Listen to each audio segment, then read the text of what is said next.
Magandang umaga po Kuya Chris at sa lahat ng nakikinig sa inyong channel.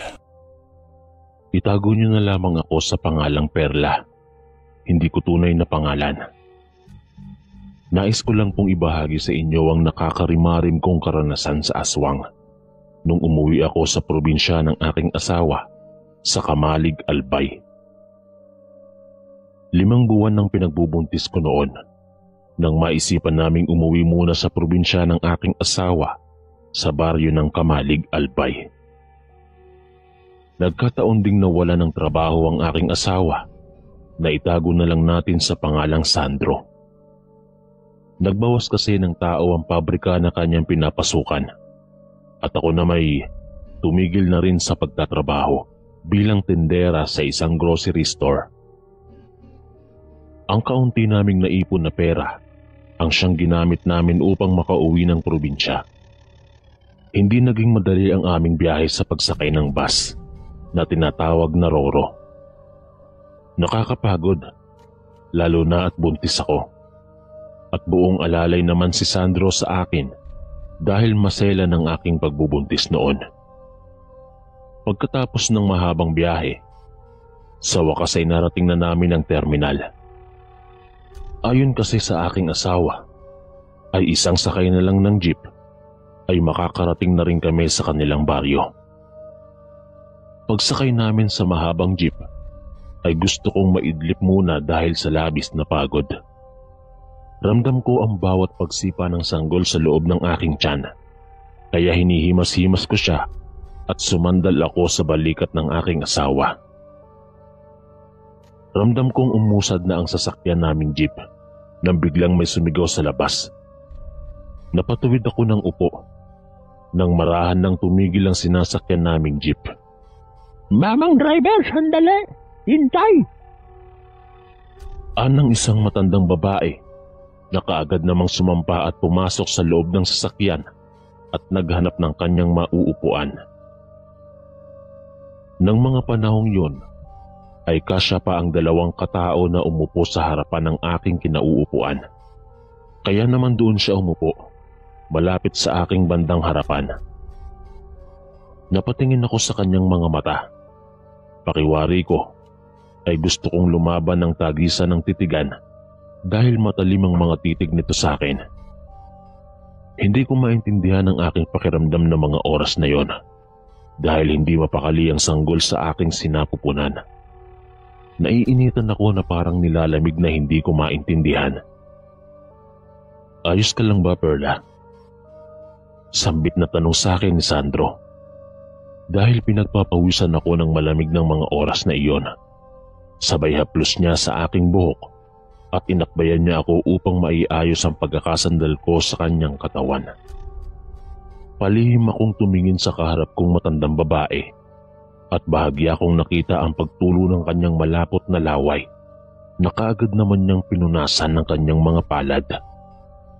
Matalim na tinititigan nito ang maumbok kong tiyan, sabay na paglunok nito ng kanyang laway at paghagod ng kanyang lalamunan. Sandro, matagal pa ba ang ating biyahe?" Pabulong na tanong ko sa aking asawa dahil kinikilabutan na ako sa kaharap kong matandang babae. "Mga 1 oras pa, Perla. Kaya maidlip ka muna at gigisingin na lang kita kapag malapit na tayo." Sagot ng aking asawa sa tanong ko habang nakapikit ang kanyang mga mata. Tumango na lang ako sa sinabi ni Sandro at pinanatag ang aking kaisipan at kalooban dahil naaasiwa nga ako sa matandang babaeng nasa harapan ko. Nang mga oras na yon, Kuya Chris, ay hindi ko nalang pinansin ang weirdong ikinikilos ng matandang babae. Bagkus ipinikit ko na lang ang aking mga mata para umidlip saglit.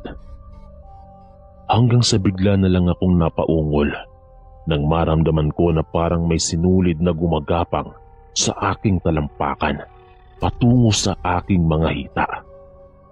Malagkit ito na tila gustong butasin ang aking maumbok na tiyan.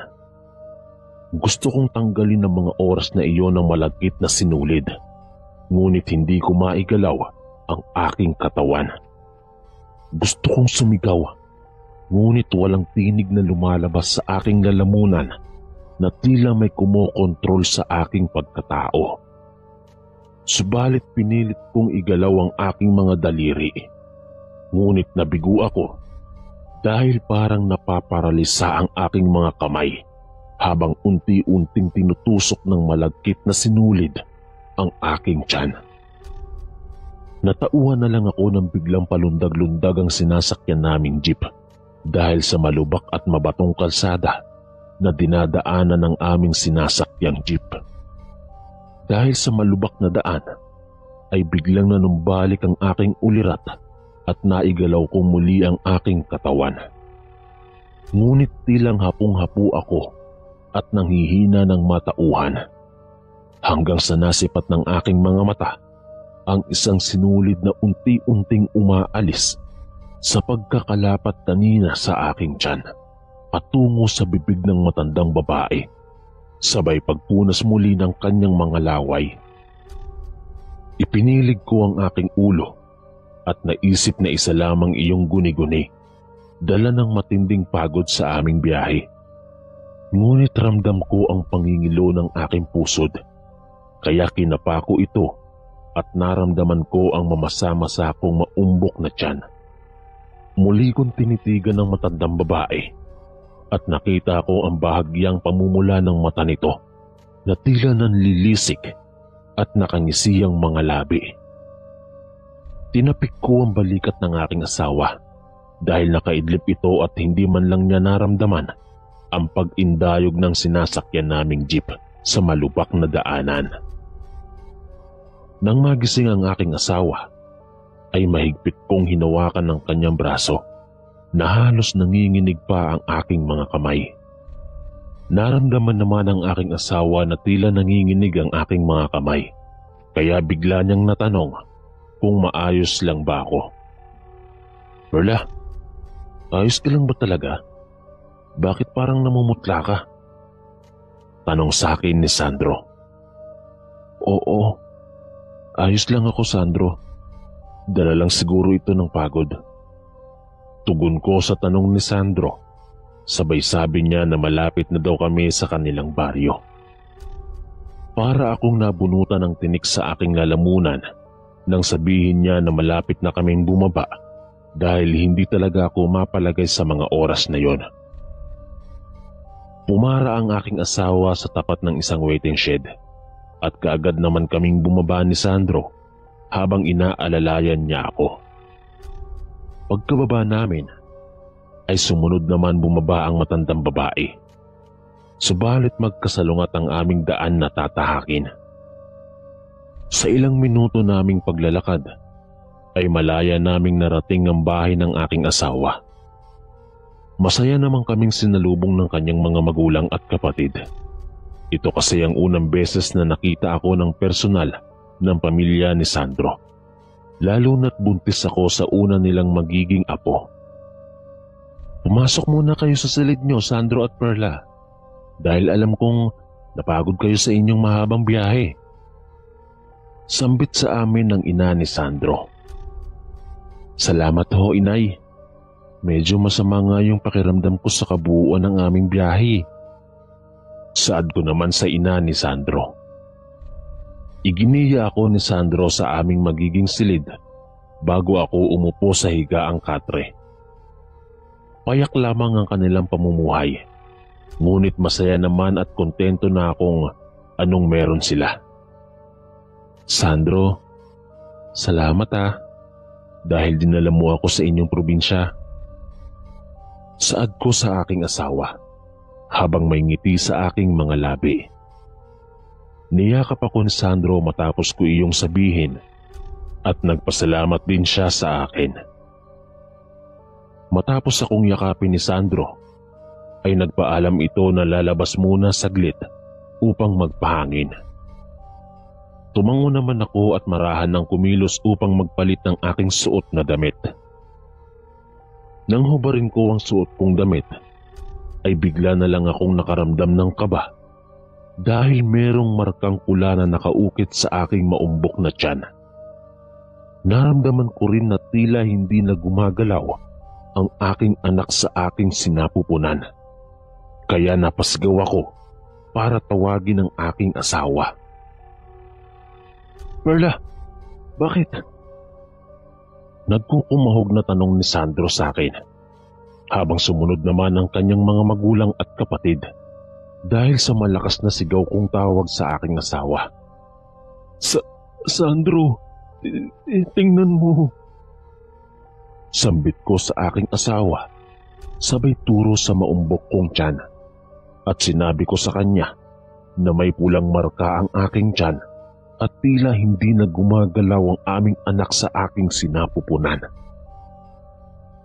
Lumapit sa aking tabi si Sandro at hinipo niya ang aking maumbok na tiyan at sinabihan ako na kumalma muna. Habang dinadamayan ako ng aking asawa, ay lumapit naman sa akin ang kanyang ina at marahan na hinaplos ang aking tiyan. Inutusan nito ang kapatid ng aking asawa na kunin ng langis sa kanilang altar at mabilis namang iyon kinuha ng kapatid ni Sandro. Matapos makuha ng kapatid ni Sandro ang langis, ay kaagad namang itong kinuha ng ina ni Sandro at agad na pinahira ng langis ang maumbok kong tiyan. Ramdam ko ng mga oras na iyon ang panunuot ng langis sa aking sinapupunan na kaagara naman nagpaginhawa sa aking pakiramdam. Matapos bumuti ang aking pakiramdam, ay muling gumalaw ang sanggol sa loob ng aking sinapupunan. Tinanong ako ng ina ni Sandro kung saan ko daw nakuha ang pulang marka na umukit sa aking tiyan, at agad ko namang sinabi ang tungkol sa matandang babae na nakasabayan namin na sumakay sa jeep. Muli akong umupo sa katre at pinaliwanag ang lahat tungkol sa markang umukit sa aking tiyan. Sinabi ko sa ina ng aking asawa na may isang sinulid na gumagapang at lumapat sa aking tiyan, na tila pilit tinutusok ang aking maumbok na tiyan at nanggagaling ang sinulid sa bibig ng matanda. Ngunit akala ko guni-guni lang ang lahat ng aking nakikita. Subalit totoo pala iyon nang mapansin ko ngayon ang markang nakaukit sa aking tiyan. Napakunot sa noo ang ina ng aking asawa at nagsalubong ang mga kilay nang sabihin ko ang bagay na iyon, at hindi na sa kanya bago ang bagay na iyon dahil marami na daw dayo sa kanilang baryo ang nagsilipana. Subalit hindi ko maintindihan ang kanyang sinasabi at kung ano ang ibig niyang ipahiwatig sa mga dayo sa kanilang baryo. Kaya muli itong nagsalita at binalaan ako na mag-iingat daw ako sa mga taong nakakasalamuha ko, lalo na't dito na ako naninirahan sa kanilang probinsya. Perla, palagi kang mag-iingat dahil ayon sa mga matatanda noon, kapag may marka ka na ay hindi ka nila titigilan hanggat hindi nakukuha ang sanggol sa iyong sinapupunan. Pahayag sa akin ng ina ni Sandro. Bahagya akong kinabahan dahil sa sinabi ng ina ng aking asawa. Alam ko na ang ibig nitong ipahiwatig tungkol sa pulang marka, at iyon daw ay marka ng aswang. Kung maaari ay huwag ka munang lumabas ng bahay, Perla, o makipag-usap sa hindi mo kakilala, lalo na baguhan ka dito sa aming baryo. Bibigyan kita ng langis bilang pangontra dahil hindi ka tatantanan ng aswang na nagbigay ng marka sa iyong tiyan. Muling sambit sa akin ng ina ng aking asawa. Aswang? Totoo ba talaga ang aswang, inay? Nahihintakutan kong tanong sa ina ng aking asawa na tawagin na lang natin sa pangalang Nanay Bilin. Oo, Perla. Totoo ang mga aswang at matagal na silang nabubuhay sa mundong to. Sa kapanahunan pa ng sakupin tayo ng mga Kastila, marami na rin ang nagpapatunay na namumuhay sila at nakikihalubilo sa ibang tao. Kaya mas maigi ay mag-iingat na lang tayo, lalo na ikaw, Perla, dahil buntis ka at may marka ka na ng aswang. Litanyang sagot sa akin ni Nanay Belen. Inay, huwag mo naman takutin si Perla. Ani Sandro sa kanyang ina. Subalit biglang sumabat ang kapatid ng aking asawa nang sabihin nito na may nabiktima daw ang aswang sa kanila noong nakaraang araw sa kabilang sityo. Buntis daw ang biktima at halos wakwak ang tiyan at wala ang bata sa sinapupunan nito. Halos kinilabutan ako sa sinabi ng kapatid ng aking asawa, kasabay ang pagsitayuan ng aking mga balahibo. Tumigil ka nga, bunso. Chismis lang yun at walang katotohanan. Sambit naman ng aking asawa sa kanyang kapatid para wag akong mabahala. Pero Kuya Sandro, hindi yun isang chismis dahil marami ang nakasaksi sa pangyayaring yun. Muling saad ng kapatid ni Sandro. Isa pang salita mo, bunso, at babatukan na talaga kita. Muling litanya ng aking asawa na may halong pananakot. Ayaw kasi ni Sandro na mangamba ako ng lubos dahil maselan nga ako sa aking pagdadalang tao. Sige iha, magpahinga ka muna. Maya-maya lang at kakain na tayo. Nakangiting wika ni Nanay Belen at doon na rin natigil ang bangayan na usapan ng magkapatid. Tumango ako bilang tugon sa sinabi sa akin ni Nanay Belen at sinamahan naman ako ni Sandro sa loob ng aming silid. Kinagabihan, pagkatapos naming maghapunan, ay nagkwentuhan muna kami ni na Inay at Itay, pati na rin ang kapatid ng aking asawa sa sala. Habang si Sandro naman ay naninigarilyo sa labas ng balkonahe ng bahay. Habang masaya kaming nagkikwentuhan, ay bigla na lang napasigaw ang aking asawa sa labas ng balkonahe dahil sa isang malaking ibon na lumilipad sa aming bubungan. Mabilis na pumasok sa loob ng bahay si Sandro at isinarado ang pinto na halatang nakaramdam ng kaunting takot.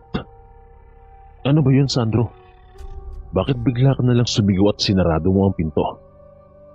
Tanong ni Nanay Belen sa aking asawa dahil nagulat ito sa kanyang sigaw.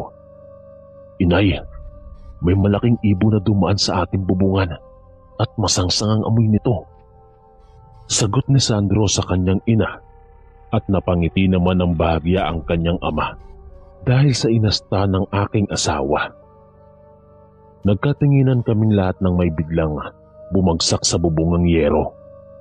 Bawat hakbang ng nasa taas ay lumilikha ito ng ingay na nagdudulot ng pagkayupi ng yero. Nakiramdam kami sa nilalang na naroon sa taas ng bubungan habang mahigpit akong nakahawak sa braso ng aking asawa.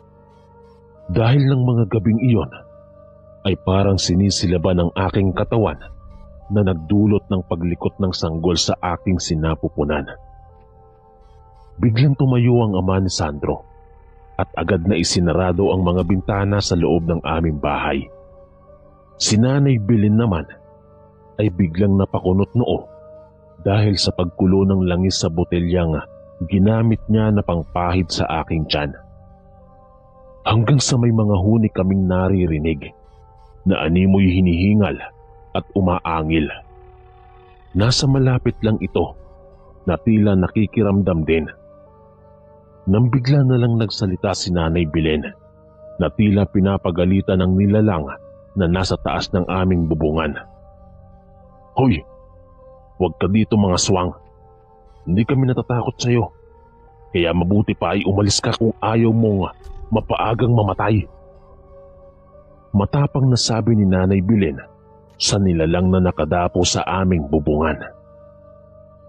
Matapos iyon sabihin ni Nanay Belen, ay nakarinig kami ng isang malakas na pagaspas papalayo sa aming bahay.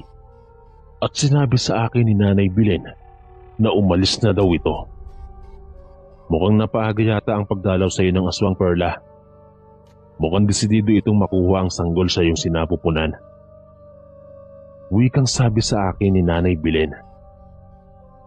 Nang makaalis ang aswang, ay bumitaw na ako sa pagkakahawak sa braso ng aking asawa na halatang natatakot din sa mga oras na iyon. Habang ang kapatid naman ni Sandro ay napakapit sa kanilang ama sa labis na pangamba. O siya, isarado ng maigi ang mga pintuan at mga bintana. Mabuti na ang sigurado, baka biglang bumalik ang ating bisita. Sambit ni Nanay Belen sa kanyang asawa at anak, habang si Sandro naman ay sinabihan ni Nanay Belen na dalhin na ako sa aming silid. Matapos maisara ang pinto at mga bintana, ay pinatay nila ang ilaw sa sala at tanging sa labas lang ng balkonahe ang nakabukas ang ilaw para mabilis nilang makita kung may nilalang na nagkukubli sa dilim. Bago kami pumasok sa aming silid ni Sandro, ay ibinigay ni Nanay Belen sa akin ng isang maliit na botelyang naglalaman ng langis at ibinigay naman kay Sandro ang isang mahabang buntot pagi. Nagpasalamat ako matapos iyon ibigay sa amin ni Nanay Belen at sinabihan si Sandro na bantayan akong mabuti. Nang makapasok kami sa aming silid, ay inilapag ng aking asawa ang buntot pagi sa isang maliit na lamiseta, habang mahigpit ko namang hawak ang botelyang may langis.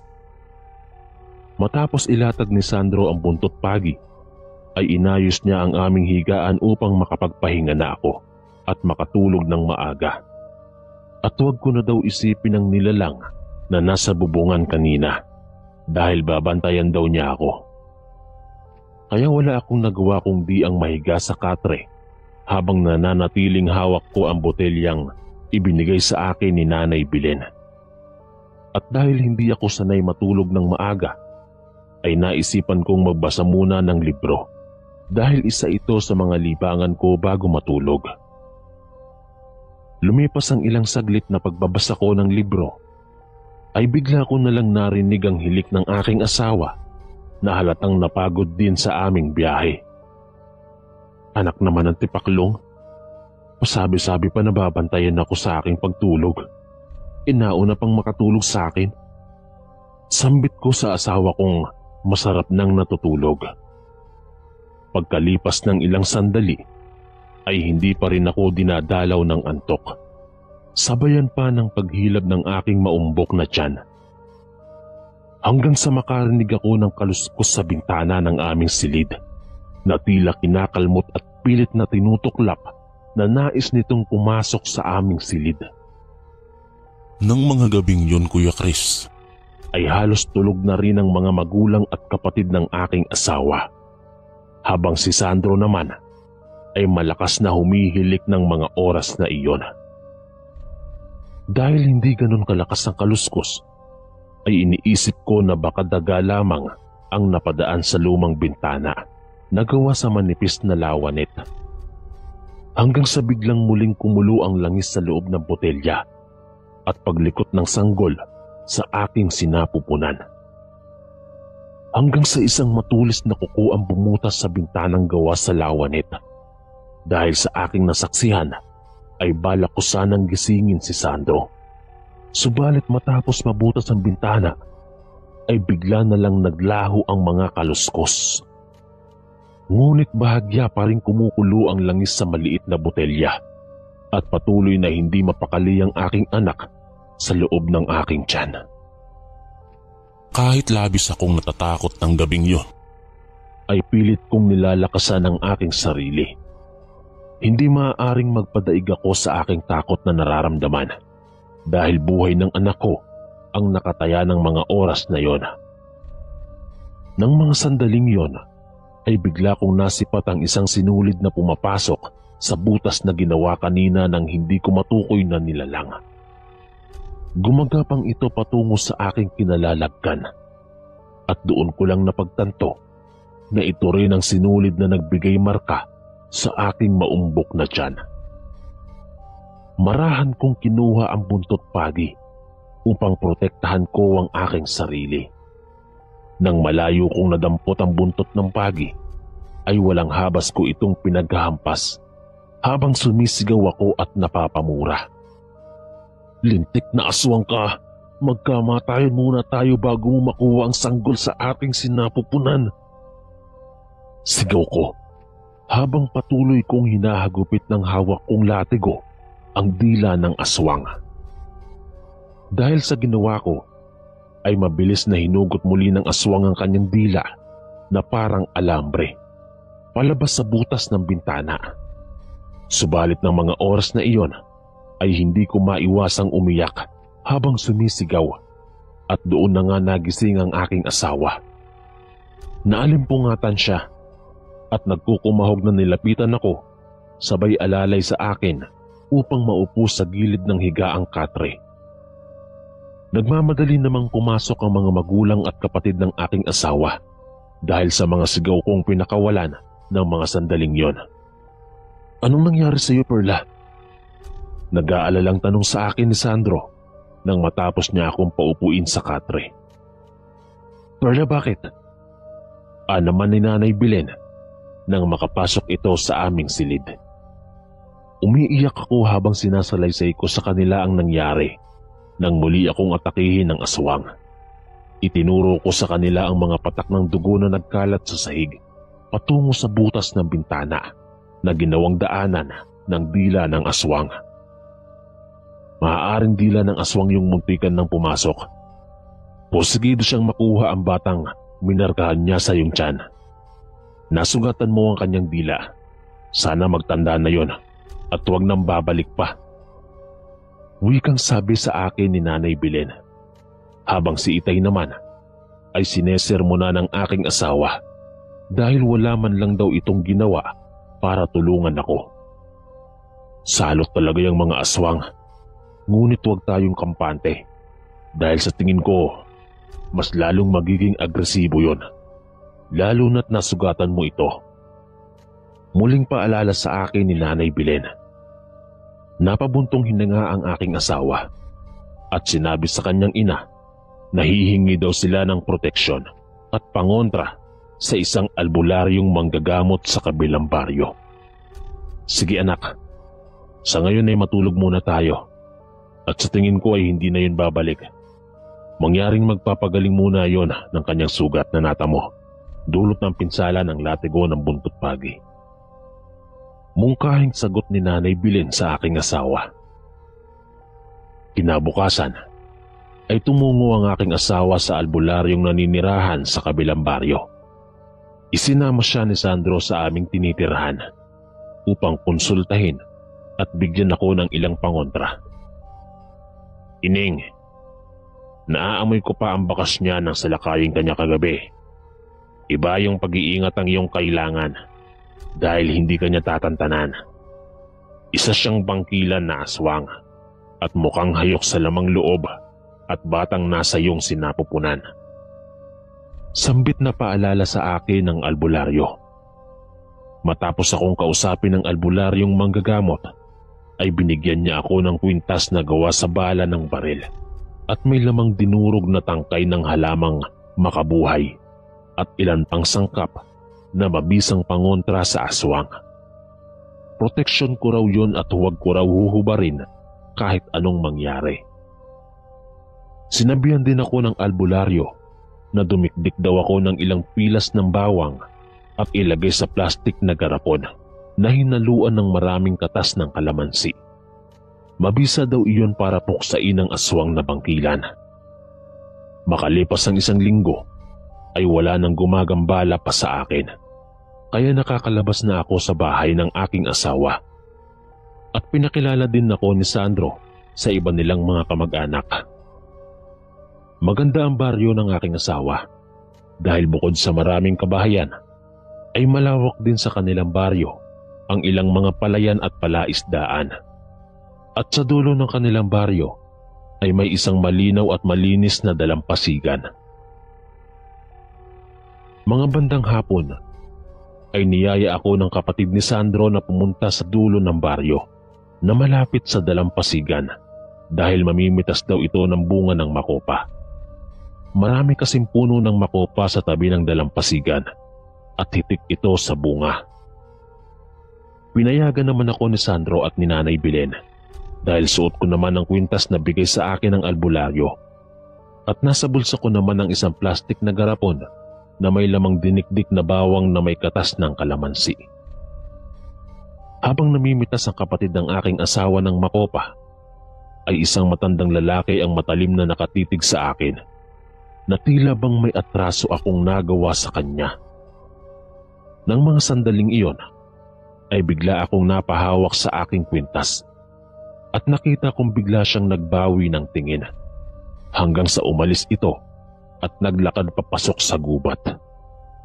Sinundan ko ng tingin ng matandang lalaki hanggang sa isang matandang babae ang lumapit sa kanya at pamilyar ang mukha nito sa akin. Siya ang matanda na nakasabayan ko sa jeep at nagbigay ng pulang marka sa aking maumbok na tiyan. Matapos kong masilayan ng matandang babae, ay niyaya ko nang umuwi ang kapatid ng aking asawa. Halos mapuno na rin ang supot nitong dala ng pinitas na bunga ng makopa. Habang naglalakad kami pa uwi, ay may nadaanan kaming nag-iihaw ng mais. Kaya pansamantala kaming huminto para bumili ng inihaw dahil mukhang masarap ito. Habang bumibili ang kapatid ng asawa ko ng mais, ay muli kong nakita ang matandang lalaki sa kabilang kalsada at maatim ako nitong pinagmamasdan. Hinayaan ko na lang siya, natitigan niya ako dahil kasama ko naman ang kapatid ng aking asawa at may ilang tao ding bumibili ng inihaw na mais. Hanggang sa bigla na lang akong nakaramdam ng matinding uhaw sa aking lalamunan at tila may puwersang humahatak sa akin papunta sa kinaroroonan ng matandang lalaki. Abalan noon sa pagpili ng iihawing mais ang kapatid ni Sandro, kaya hindi niya namalayan na wala na ako sa kanyang tabi at tila para akong nahipnotismo ng mga sandaling yon.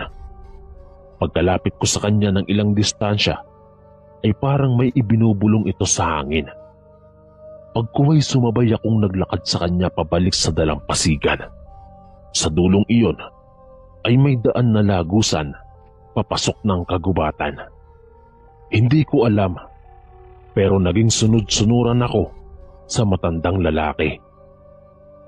Nang sandaling iyon ay nagtataka ang kapatid ng aking asawa dahil bigla akong nawala sa kanyang tabi.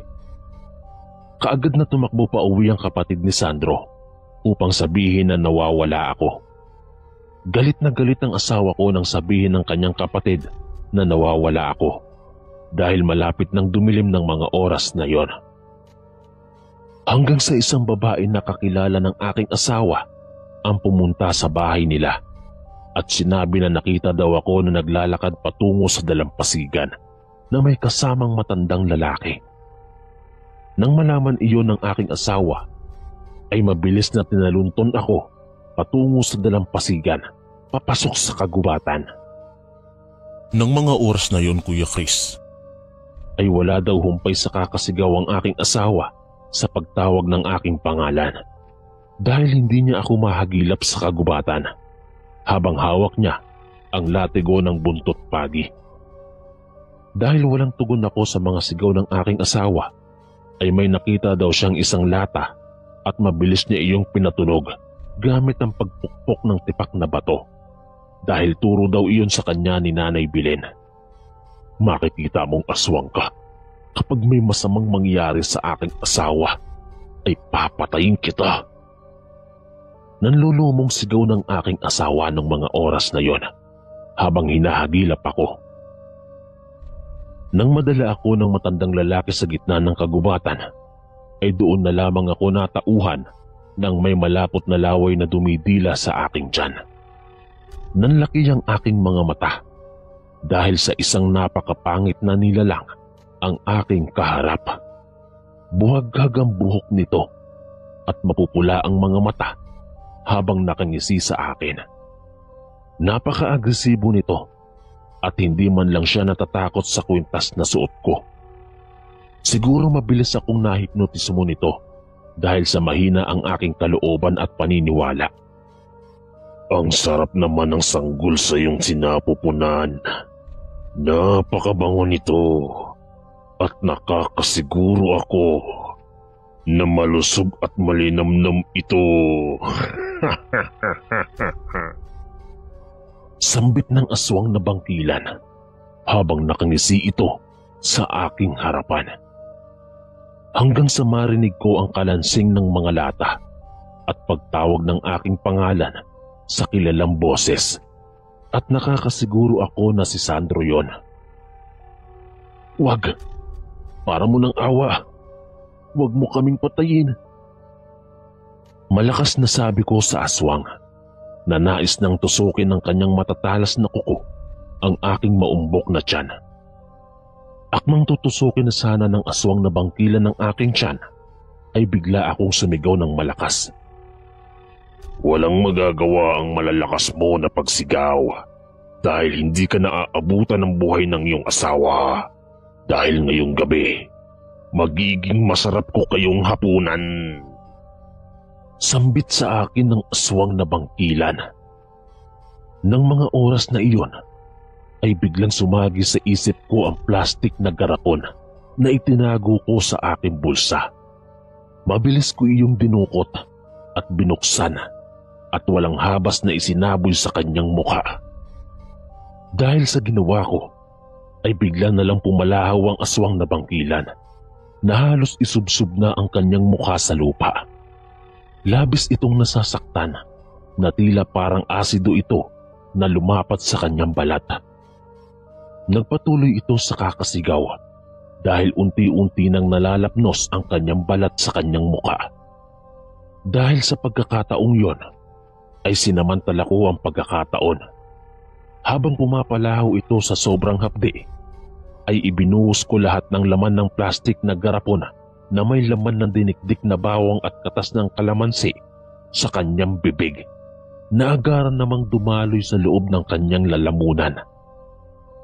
Halos malinaw kong natatanaw kung paano umusok ang lalamunan nito hanggang sa mabutas ito.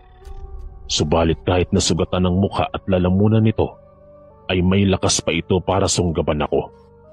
Mabuti na lang ay biglang dumating ang aking asawa at walang habas niya itong pinaghahampas ng buntot pagi. Hindi niya ito tinigilan sa paghampas sa katawan ng aswang na bangkilan. Bawat hagupit ng latigo ay nagiiwan ito ng marka sa kanyang katawan. Hanggang sa tuluyang nanghina ang aswang na bangkilan, dulot ng maraming natamong sugat sa katawan na tuluyang nagpahina sa kanya. Hanggang sa makarinig kami ng huni ng isang malaking ibon at papalapit ito sa amin para dagitin ako. Ngunit nagulat na lang kami nang bigla itong bumulusok sa lupa dahil sinibat pala ito ng aking ama kasama si Nanay Belen at ilan naming mga kamag-anak. Nang gabing yon, ay hindi na binigyan ng pagkakataon ng mga kamag-anak ng aking asawa na mabuhay pa ang dalawang mag-asawang aswang. Pinatay nila ito gamit ang pagtarak ng sibat sa kanilang mga puso at sinunog nila ang mga katawan nito. Lumipas ang ilang araw at buwan ay wala nang gumagambalang aswang sa akin at matiwasay kong isinilang ang isang malusog na batang babae. Hanggang dito na lang po ang aking kwento, Kuya Chris. Sana ay maibigan ito ng inyong mga tagapakinig sa inyong munting channel. Lubos po akong gumagalang at nagpapasalamat. Perla ng Kamalig, Albay.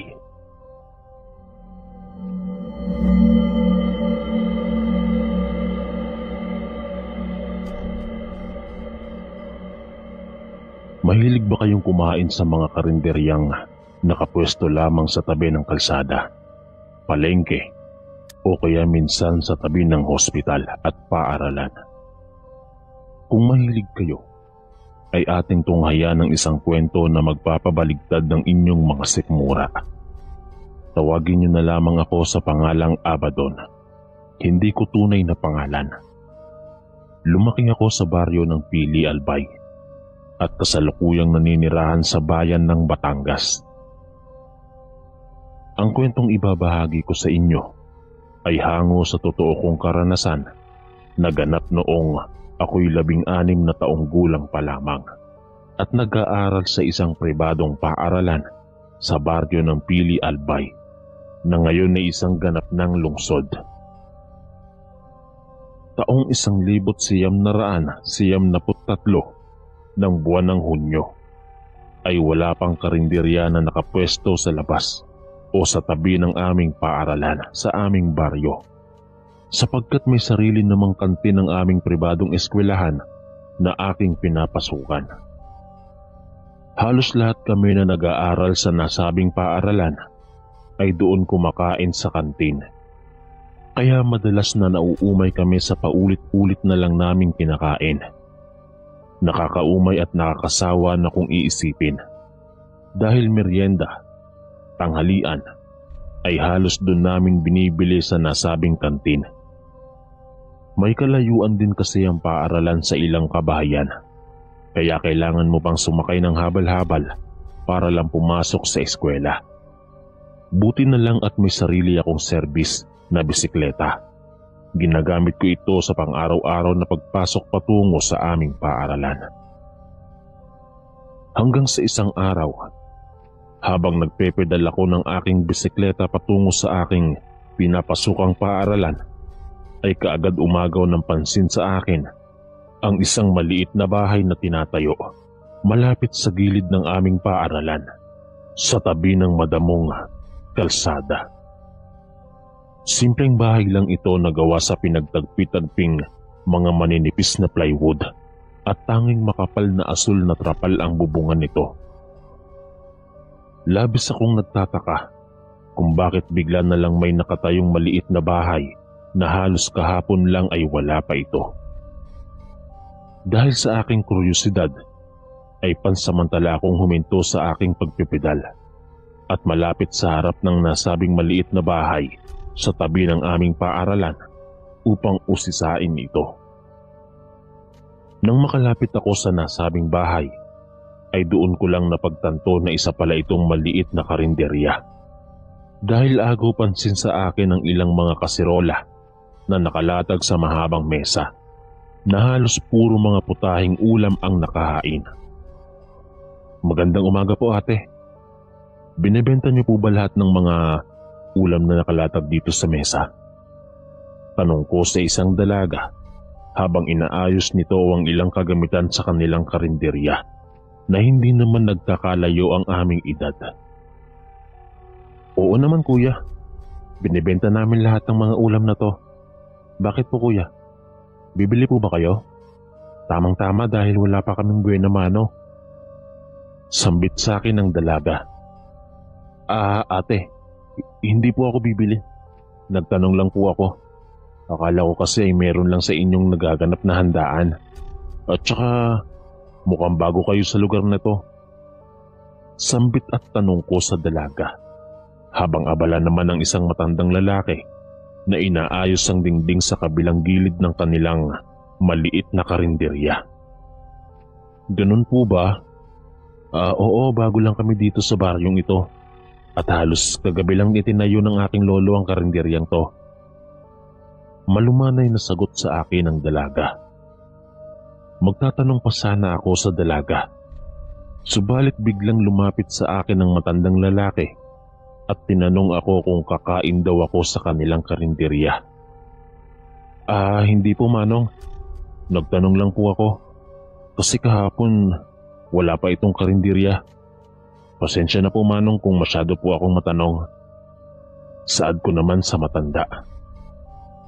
Nang mga oras na iyon, ay halos takam na takam talaga ako sa mga nakahaing paninda nilang ulam.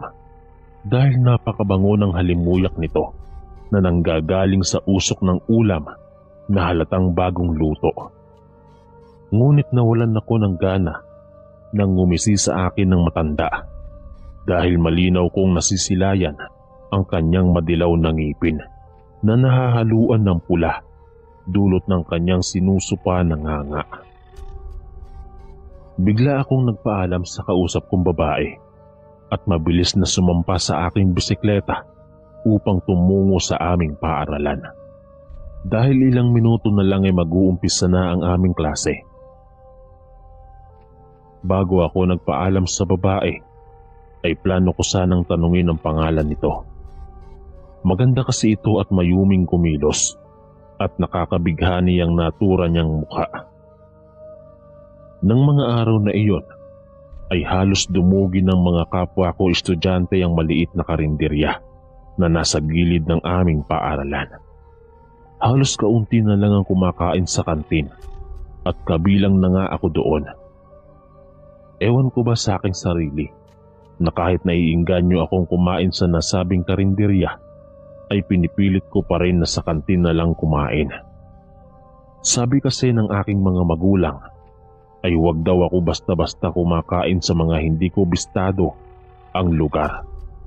Lalo na sa mga karinderyang bagong bukas na hindi ko naman kilala kung sino ang may-ari nito at baka mayanggaw daw ako. Halos bawat dumaraan na kapwa ko mag-aaral na kumain sa nasabing karinderya ay buang bibig ang masarap na pagkakaluto ng mga putahing karne na ulam. Napakamalasa daw ito at tila nanunuot sa lambot ang nasabing karne. At kahit na uwian na ng hapon ng mga estudyante, ay patuloy pa rin na tinatao ang nasabing karinderya. Hindi lang mga estudyante ang kanilang parokyano, kundi ang ilang driver din ng habal-habal na napapadaan sa nasabing maliit na karinderya.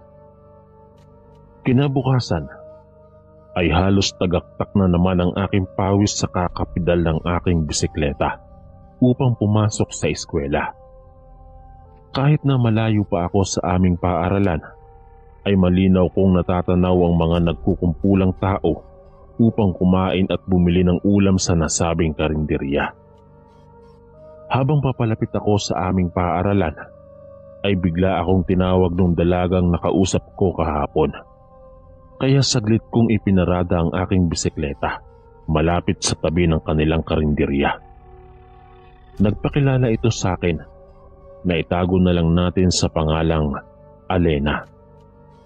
Matapos niyang sabihin ang kanyang pangalan, ay nagpakilala rin ako sa kanya at nais daw niya sa aking makipagkaibigan. Nang mga oras kasi na tinawag ako ni Alena, ay nasa labas siya ng kanilang karinderya at abala sa paghuhugas ng mga pinagkainan ng kanilang mga parokyano.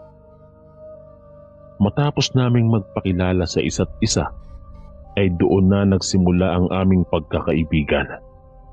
Muli akong nagpaalam kay Alena na aalis na dahil mahuhuli na ako sa aking klase. Tumango lang ito at binigyan ako ng isang matamis na ngiti na tila napana ni Cupido ang aking puso dahil bigla akong nakadama ng tuwa at galak sa aking dibdib.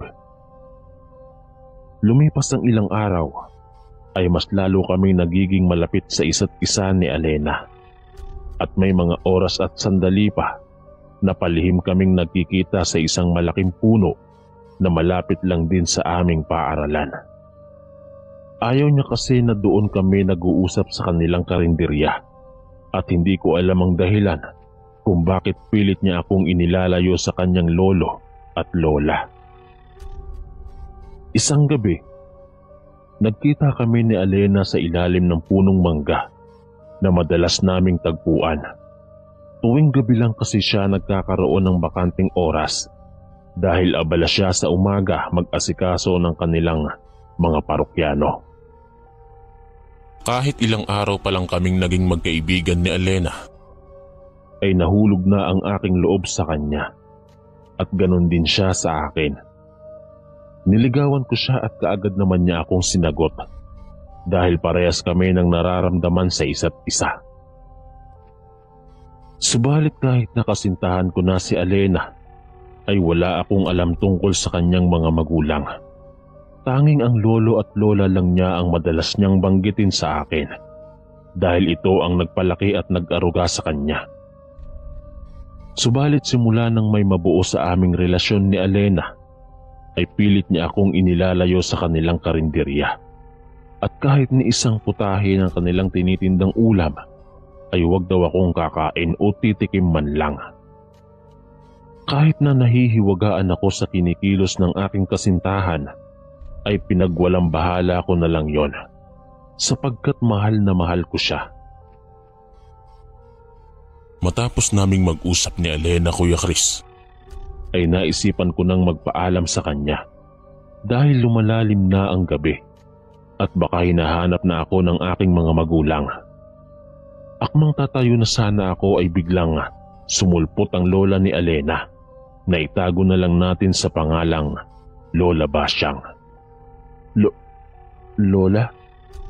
Bakit ka nandito? Utal na tanong ni Alena sa kanyang lola na halatang kinakabahan. Apo, konti na lang ang ating customer at kaya na iyon ng iyong lolo. Dito ka pala madalas pumunta ng ganitong oras. Hindi mo man lang sinabi sa akin na may kinakatagpo ka palang lalaki dito. Sambit ng lola ni Alena habang sa aking nakatingin ang mga mata nito. Lola, si Abadon pala kaibigan ko. Pagpapakilala sa akin ni Alena sa kanyang lola. Subalit matapos akong ipakilala ni Alena sa kanyang lola, ay matalim akong pinagmasdan nito mula ulo hanggang paa. Iho, baga nais mong kumain sa aming karinderya at dahil kaibigan ka ng aking apo, ay ililibre na lang kita. Saad na pang-aalok sa akin ni Lola Basyang. Sige po Lola, walang problema. Pero parang nakakahiya naman kung ililibre niyo po ako. Sagot ko sa lola ni Alena. Iho, huwag ka nang mahiya. Alam mo bang masama ang tinatanggihan ng grasya? Kaya iho, sana mapaunlakan mo ang inaalok kong pagkain. Muling sambit ni Lola Basyang sa akin. Wala akong nagawa kundi tanggapin ang inaalok sa akin ni Lola Basyang, kahit nasalungat ito sa kagustuhan ni Alena. Magsasalita sana si Alena sa kanyang lola nang bigla siya nitong tingnan ng masama na halos magsalubong na ang dalawa nitong mga kilay. Kaya walang nagawa si Alena kundi ang manahimik. Nang makapunta kami sa kanilang karinderya, ay halos 2 taon na lang ang kumakain at halatang magkasintahan ito. Pinaupo ako ni Alena sa isang sulok na malapit lamang sa gilid ng bukana ng pinto.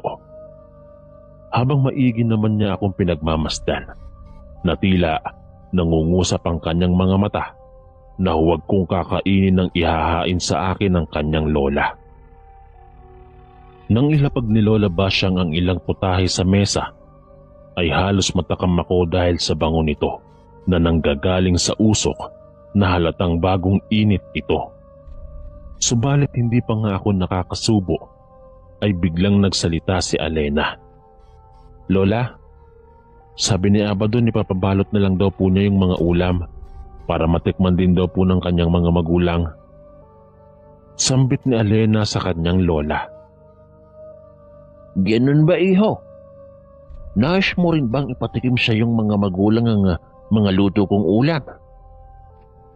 Direktang tanong sa akin ni Lola Basyang.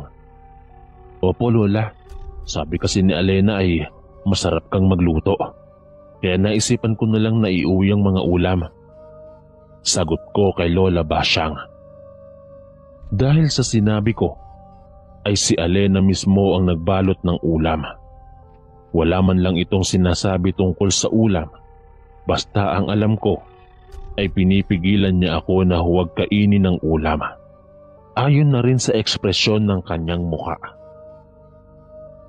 Matapos mabalot ni Alena ang ulam, ay nagpaalam na ako kina Alena at Lola Basyang na uuwi na, sapagkat lumalalim na ang gabi. Nang makauwi ako sa aming bahay, ay agad naman akong sinabihan ng aking ina na kumain na daw ako sapagkat tapos na silang kumain ng aking ama. Anak, bakit napapadalas ang pag-uwi mo ng gabi? Saan ka ba galing? Tanong ng aking ina. Diyan lang po ako galing sa kaklase ko. Maikling sagot ko sa aking ina. Matapos kong sagutin ang tanong ng aking ina, ay dumiretso na ako sa aming kusina para kumain. Inilapag ko sa mesa ang dala kong supot na naglalaman ng ulam na bigay sa akin ng lola ni Alena. At binungkalan ko ang takip kung saan nakalagay ang nilutong ulam ng aking ina. Nang mga oras na iyon, Ay hindi ko talaga ginalaw ang ulam na bigay ni Lola Basyang at nagtiyaga akong kinain ang luto ng aking ina na ginisang itlog na may kamatis. dahil sa totoo lang, Ay masarap din magluto ang aking ina. Matapos kong kumain, ay hinugasan ko ang aking pinagkainan. Subalit biglang sumagi sa isip ko ang ulam na bigay ni Lola Basyang na pilit na ayaw sa aking ipakain ni Alena. Dahil sa aking kuryosidad, ay inusisa ko ang ulam kung ano ba talaga ang meron dito. Kinuha ko ang ulam na ipinatong ko sa aming mesa at isinaling ko yon sa isang malaking mangkok. Dahil tinuruan ako ng aking ina na wag daw ako basta tatanggap ng pagkain sa hindi ko kakilala at baka mayanggaw daw ako. Dahil naniniwala kami sa mga nilalang na tinatawag na aswang. At itinuro din sa akin ng aking ina na patakan ko daw ng maraming katas ng kalamansi ang ulam na bigay ng isang estranghero para malaman ko daw kung karne ba talaga ng hayop ang binigay sa akin na pagkain. Kaya naman kumuha ako ng ilang pirasong kalamansi at hiniwa ko ito. Pagkatapos ay pinatakan ko ng katas ng kalamansi ang mangkok na may lamang ulam na bigay ni Lola Basyang. Matapos ko itong patakan ng maraming katas ng kalamansi, ay halos maduwal ako dahil sa nakakasulasok nitong mabahong amoy. Para itong nabubulok na bangkay ng tao hanggang sa bumula ito at magbago ang postura ng ulam bilang bulok na karne ng isang tao. Malinaw kong nasisilayan ng ilang bahagi ng parte ng katawan ng tao tulad ng mga daliri, mata at tenga at meron pang kasama na ilang mga kuko ng tao. Halos hindi ko mapigilan ng masuka sa labis na baho na nanunuot sa aking ilong hanggang sa magsalita ng pasigaw ang aking mga magulang dahil naaamoy din nila ang nabubulok na laman ng tao. Tinanong ako ng aking mga magulang kung saan nanggagaling ang masangsang na amoy at sinabi ko na lang na isang panis na ulam na bigay sa akin ng aking kaklase. nang gabing yun, Kuya Chris, Ay muli kong inilagay sa supot ang ulam na bigay ni Lola Basyang at itinapon ko iyon sa aming basurahan sa likod ng bahay. Matapos kong itapon ang ulam na bigay ni Lola Basyang, ay isang bulto ng katawan ng hayop ang aking nasipat sa madilim na bahagi ng aming likod bahay. Malinaw ko itong nakikita dahil na rin sa liwanag ng sikat ng bilog na buwan. Isa itong malaking itim na aso na may mabalasik na kaanyuan. Nanlilisik ang mga mata na tila nagbabaga ang paningin nito sa madilim na bahagi ng aming likod bahay. Subalit ang pinagtataka ko ay hindi ito lumalapit sa akin. Bagkus matalim lang ako nitong pinagmamasdan sa hindi kalayuan ng aking kinatatayuan. Hanggang sa umalis na lang ito at biglang naglaho sa madilim na bahagi na hindi na masyado naaabot ng sinag ng bilog na buwan. Kinabukasan ay muli akong pumanhik saglit upang kausapin si Alena. Nagkunwari na lang ako na walang nalaman sa lihim na pagkatao ng pamilya nila. Kahit na may takot akong nadarama, ay lakas loob kong kinausap ang aking kasintahan at sinabi ko sa kanya na magkita kami sa aming tagpuan sa ilalim ng punong mangga kung saan nabuo ang aming pag-iibigan. Pagsapit ng dapit hapon, ay hinintay ko si Alena sa lilim ng punong mangga upang sabihin sa kanya ang lihim nilang tinatago sa kanilang tunay na pagkatao. Dahil ayaw kong mapahamak si Alena, ay minabuti kong kausapin siya ng masinsinan, imbes na isuplong ko sila sa pamunuan ng aming baryo. Nang magkita kami ni Alena sa aming tagpuan, ay hindi na ako nag-alinlangan pa na ilahad sa kanya ang buong katotohanan na aking nalaman.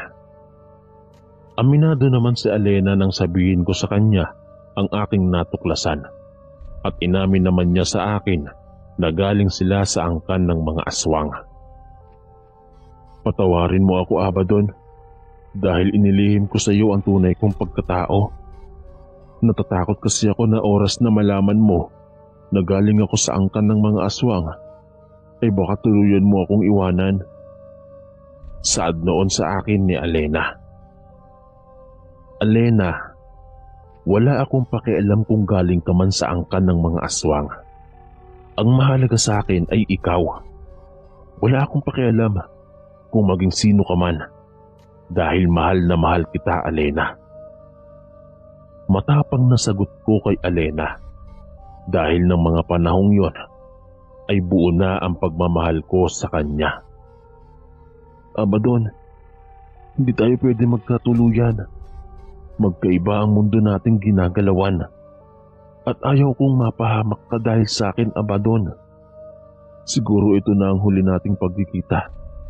Mahal kita, subalit kailangan kong lumayo sa iyo para sa sarili mong kaligtasan. Muling sambit sa akin noon ni Alena na labis kong kinalungkot. Subalit nagmatigas ako at pinilit ko siyang sumama sa akin. At sinabihan ko siya na iwanan na niya ang kanyang lola at lolo, dahil ayaw ko nga na magkalayo kami sa isa't isa. Ngunit mas matimbang sa kanya ang kanyang lolo at lola, kaya mas pinili niya na lumayo na lang sa akin. Nung hapong yon, ay halos pinagsukloban ako ng langit at lupa. Hindi ko matanggap na mas pinili ni Alena na makasama ang kanyang lolo at lola, dahil mahal na mahal daw niya ang mga ito, sapagkat ito na lang ang natitira niyang pamilya, buhat ng paslangin ng taong bayan ang kanyang mga magulang sa baryo nilang kinagisnan. Halos tuluyan akong nanghina nang magpaalam sa akin si Alena na aalis na siya at ito na ang huli naming pag-uusap. Dahil kinabukasan ay lilisanin na nila ang aming baryo, dahil ayaw niyang mapahamak ang kanyang lolo at lola, lalo't na may nakakaalam na ng kanilang lihim na pagkatao. Nang mga sandaling yun, Sir Ken, bago kami maghiwalay ni Alena, ay narinig pala ng kanyang lola ang aming pinag-uusapan, dahil nagkubli ito malapit sa punong mangga na aming kinalalagkan ni Alena.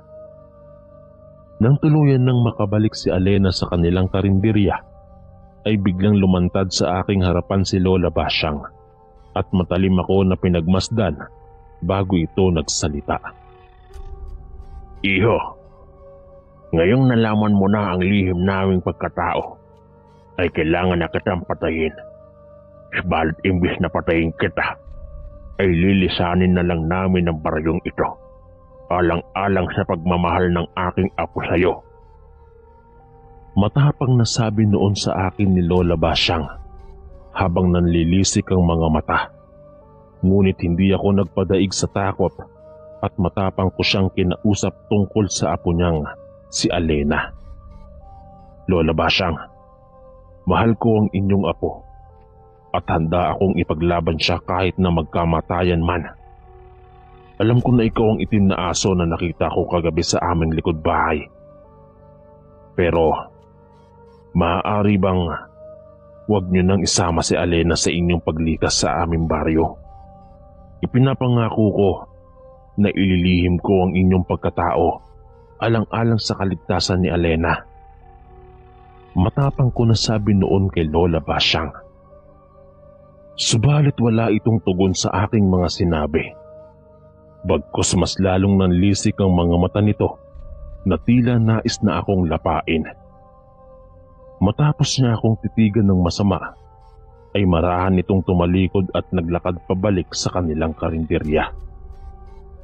Nang mga gabing yon, ay halos wala akong ganang kumain. Parang labis akong naapektuhan sa paghihiwalay namin ng landas ni Alena. Hanggang sa sumapit ang kasagsagan ng gabi, kung saan mahimbing nang natutulog ang aking mga magulang, ay sunod-sunod na huni ng panggabing ibon ang aking naririnig. Hindi lang basta iyon huni ng ibon, bagkus huni ng isang tiktik na aswang.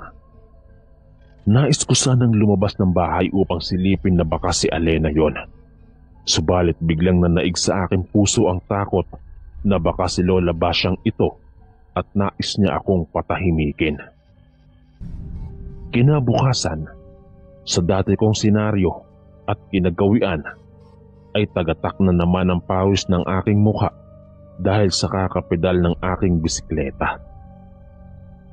Nang papalapit na ako sa pinapasukan kong paaralan, ay halos nabigla ako sa aking natatanaw dahil nag-iba na ang maliit na bahay na ginawang karinderya ng lolo at lola ni Alena. Tuluyan na nga nilang nilikas ang aming baryo. Meron nang nakakaalam ng kanilang lihim na pagkatao. Alam kong tama lang ang ginawa nilang paglikas sa aming lugar dahil buhay nila ang nakataya.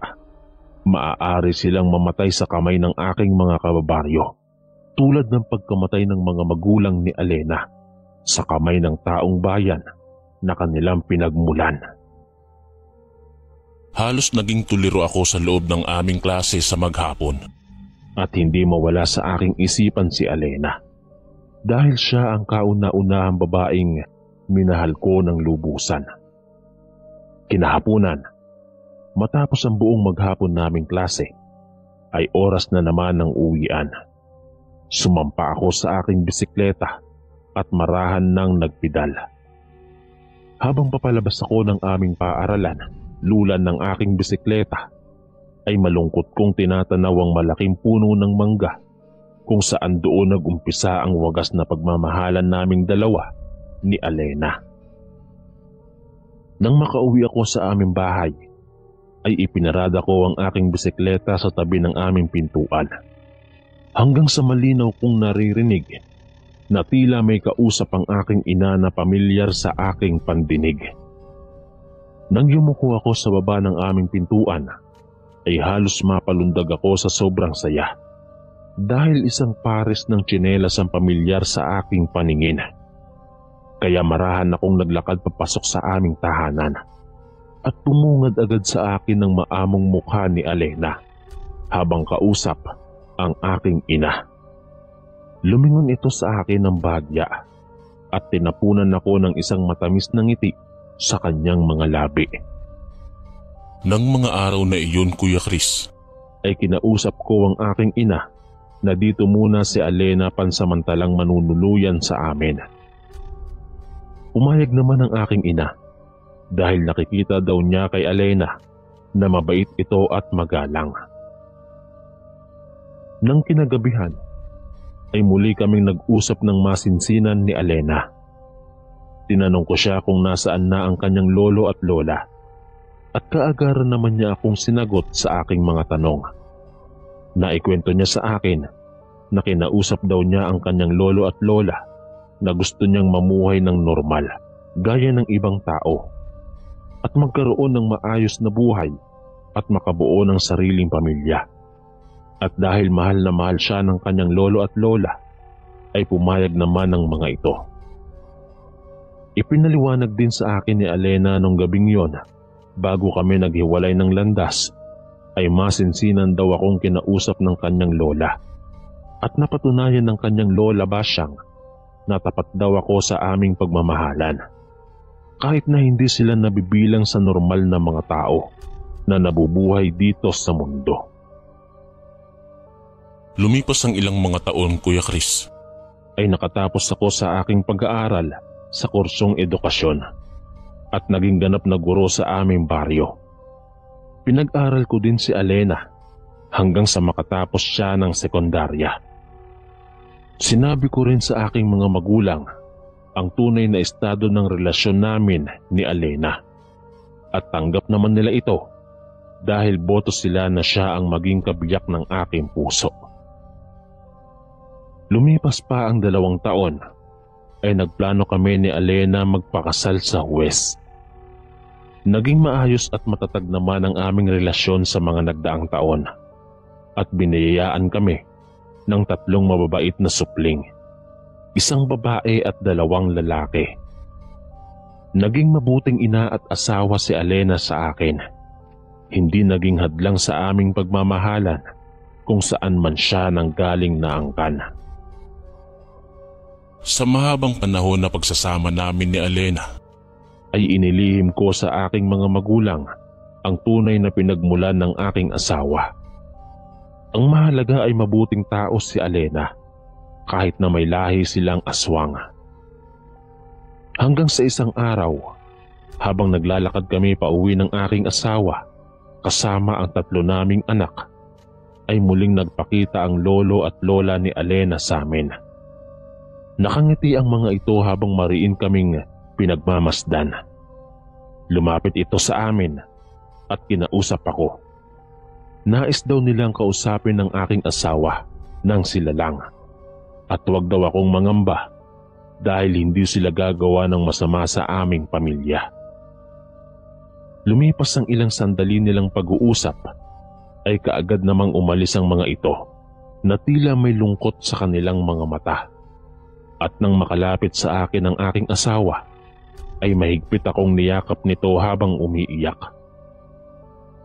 Alena, bakit ka umiiyak? Tanong ko sa aking asawa habang nasa tabi ko ang 3 naming anak. Sinagot naman ako ng aking asawa habang hindi pa rin ito tumitigil sa kakaiyak dahil mahal talaga niya ang kanyang lolo at lola. Sinabi sa akin ni Alena na hindi pa daw siya ganap na aswang at handa daw magtiis ang kanyang lolo at lola na mabuhay pa ng mahabang panahon, kahit na nais na nilang humimlay sa kanilang huling hantungan. Dahil ang isang aswang, habang hindi nito na isasali ng kanilang pagkaaswang sa kanilang kamag-anak o apo, ay patuloy silang mabubuhay na puno ng pagdurusa, kahit nais na nilang maglaho sa mundong ibabaw. Sinakripisyo ng lolo at lola ni Alena ang kanilang buhay na puno ng hinagpis at pagdurusa para sa kaligayahan ng kanilang pinakamamahal na apo. hanggang dito na lang po ang aking malungkot at masayang kwento ng aking buhay at pag-ibig. Sana maibigan ng inyong tagapakinig ang aking istorya na magbibigay marka at tatatak sa kanilang mga puso. Lubos po akong nagpapasalamat sa pagbasa ng aking kwento. Ang inyong lingkod, Abadon ng Batangas. Maraming salamat po mga kaistorya sa pakikinig. At kita-kits po ulit bukas para sa isa na namang nakakatakot na kwento. Ito po si Kuya Chris, ang inyong kaistorya. God bless po at ingat po lagi.